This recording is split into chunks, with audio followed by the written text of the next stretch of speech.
Welcome back to the deep dive. It is February 15th, 2026.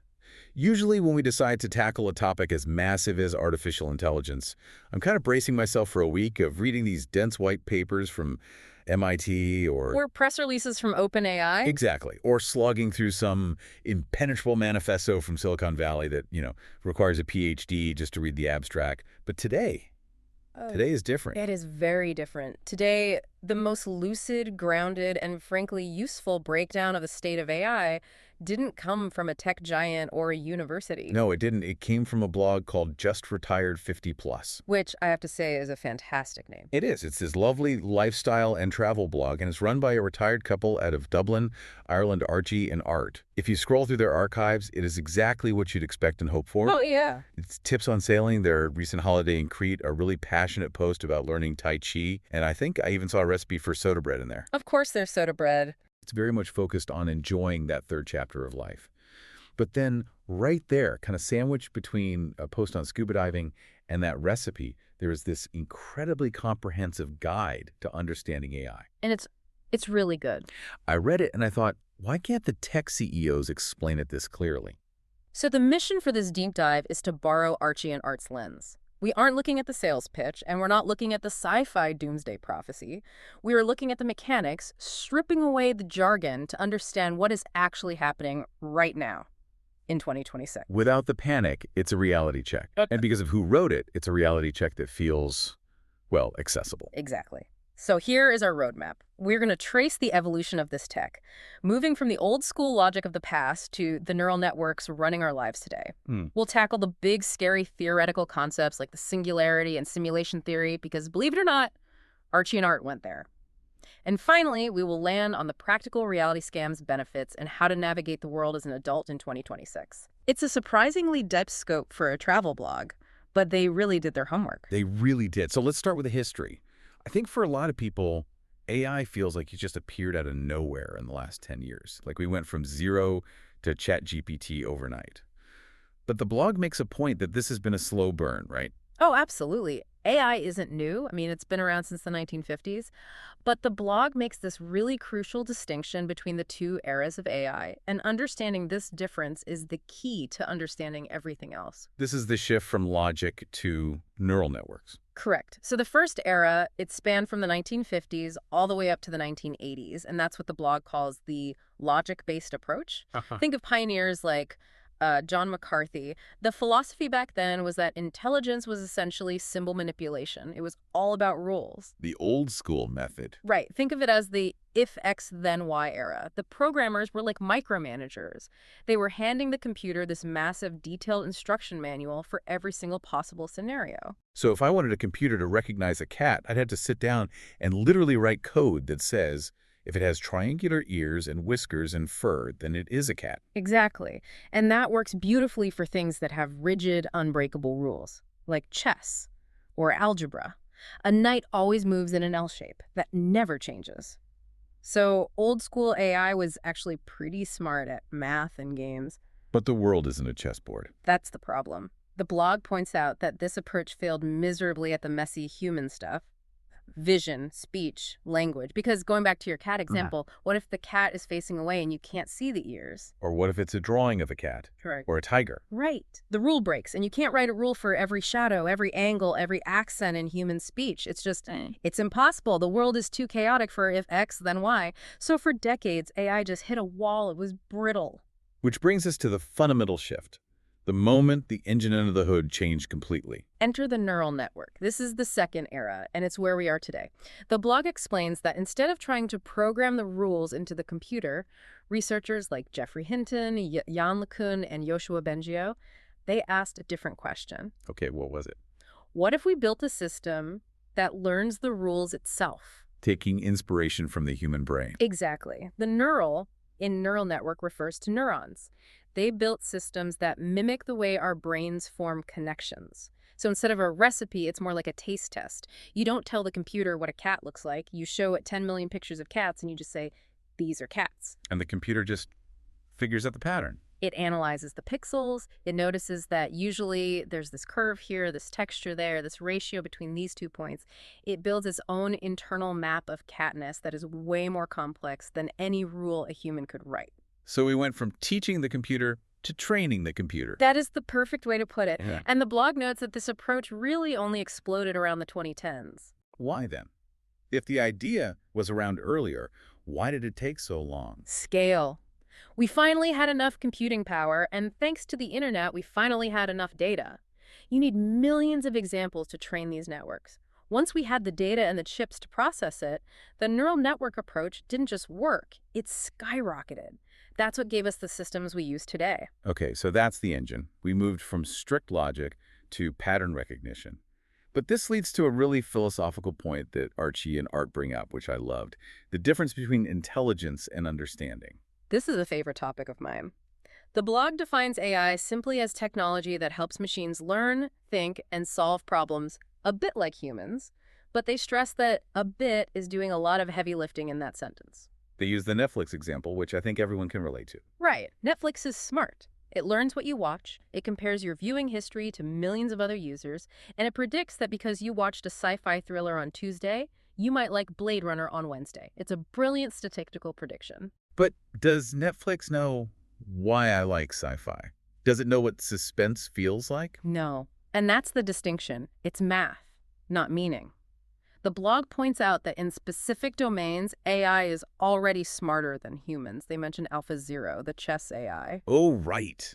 The one that beat the best engines in the world. It didn't just beat them, it destroyed them. And it did it by playing against itself millions of times. It developed strategies that human grandmasters had never even conceived of in thousands of years of playing the game.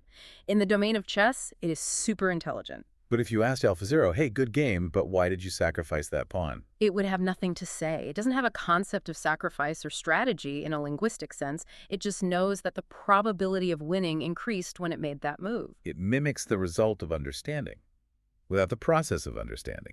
Exactly. Humans still win at common sense, understanding emotions, creativity that is grounded in the real world, and, critically, moral judgments. The blog makes this great point. AI processes patterns, but it doesn't understand the world. It doesn't have independent goals. It doesn't get hungry. It doesn't get lonely. It doesn't care if it wins or loses. Which is comforting, in a way. It's a tool, not a being. For now. For now. How? That ominous transition leads us perfectly to the next section of the blog. The singularity. Yeah. Now, usually when you hear about the singularity, it's in a sci-fi movie where robots are crushing skulls. But our retirees from Dublin take a pretty measured look at it. They do. They define the singularity as a theoretical future moment. It's the point where AI becomes smarter than humans, and then, and this is the critical part, it starts designing even smarter AI itself. The snowball rolling downhill effect. Yes. Or the intelligence explosion.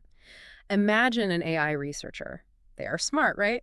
Now imagine an AI that is smarter than that researcher. It could write code for a new, better AI faster than the human could. Then that new AI, which is even smarter, writes the next version. And because it's digital, this iteration happens in seconds, not years. Exactly.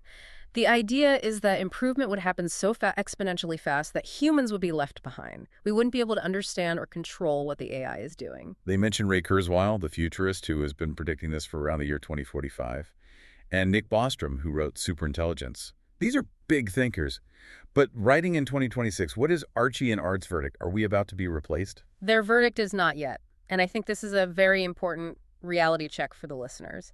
We have incredibly powerful systems today, large language models, image generators, scientific models.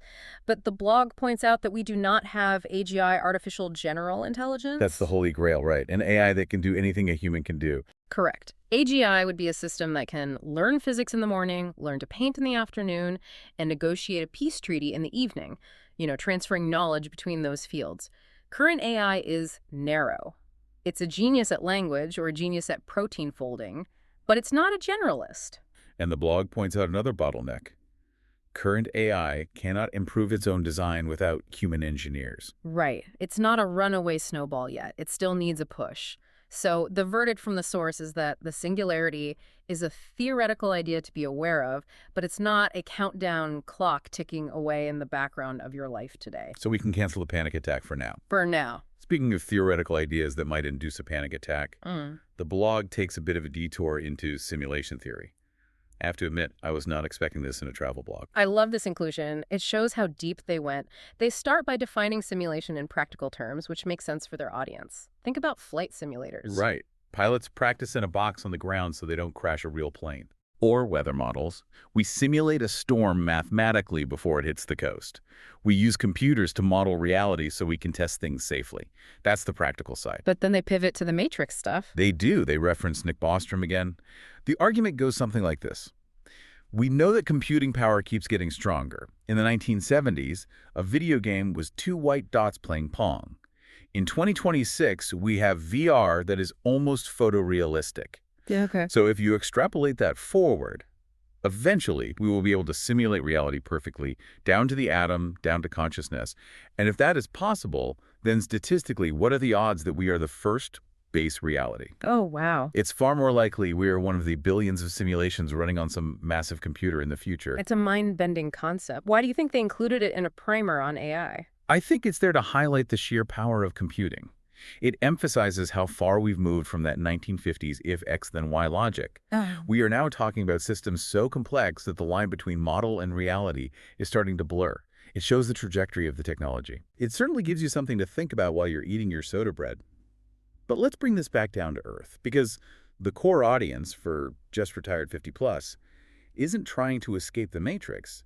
They are trying to book flights and manage their pensions. This is the learner perspective, and this is my favorite part of the source material. They shift from the theoretical to the practical, and the headline message for adults over 60, and honestly for everyone, is don't panic. That is very reassuring. They explicitly state that adults don't need to worry about AI taking over in a Terminator sense. Instead, they focus on the immediate day-to-day impacts, and they balance the good and the bad really well. Let's start with the bad, just to get it out of the way. Wow.